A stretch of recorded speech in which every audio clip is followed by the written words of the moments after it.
बातमी पाहूयात। विमानाप्रमाणेच ट्रॅक्टर ट्रॉल्यांना सुद्धा जीपीएस आणि ब्लॅक बॉक्स बसवण्याकरता केंद्र सरकारकडून तयारी सुरू आहे। मात्र या निर्णयाला पहिला थेट विरोध कोल्हापुरातून झालाय। काँग्रेसचे विधान परिषदेतील गटनेते आमदार सतेज पाटील यांनी या संदर्भात हरकती नोंदवण्याचं आवाहन केलंय।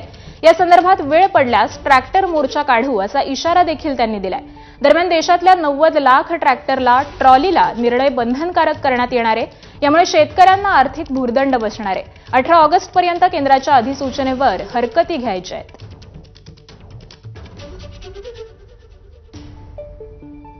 ब्लॅक बॉक्स म्हणजे याचा ईडीआर म्हणजे त्या ट्रॅक्टर ट्रॉलीचा एकूण सगळं काय काय झालं याची माहिती असणारा ईडीआर म्हणजे तो बसवावा अशी सूचना केलेली आहे। आणि केंद्राला देखील विनंती आहे की हा गरज नसलेला कायदा लागू करू नये। त्यांनी सजेशन ऑब्जेक्शन मागितलेले आहेत, त्याला शेतकरी म्हणून आमचं ऑब्जेक्शन आहे।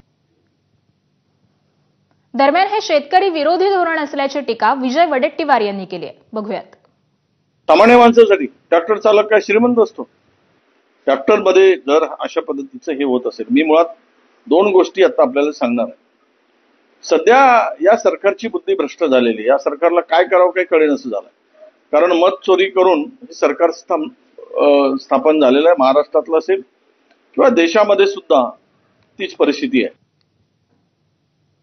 तर ट्रॅक्टर आणि ब्लॅक बॉक्स हे नेमकं काय प्रकरण आहे आपण ग्राफिक्सच्या माध्यमातून जाणून घेऊयात। तर ट्रॅक्टर आणि ट्रॉलीला विमानासारखा ब्लॅक बॉक्स बसवण्याचा केंद्राचा निर्णय आहे। वाहन लोकेशन ट्रॅकिंग, RFID प्रणाली आणि इव्हेंट डेटा रेकॉर्डर बसवण्याचा हा निर्णय आहे। निर्णयानंतर रस्ते वाहतूक आणि महामार्ग मंत्रालयानं मागवल्या हरकती आणि सूचना। मालवाहू ट्रॅक्टरला 1 ऑक्टोबर 2026 पासून VLTD प्रणाली ही बसवणं सक्तीचं असणार आहे। मालवाहू ट्रॅक्टरला 1 एप्रिल 2027 पासून ब्लॅक बॉक्स अर्थात इव्हेंट डेटा रेकॉर्डर बंधनकारक असणार आहे। प्रत्येक ट्रॅक्टर मालकाला किमान 25,000चा भुर्दंड बसण्याची शक्यता आहे।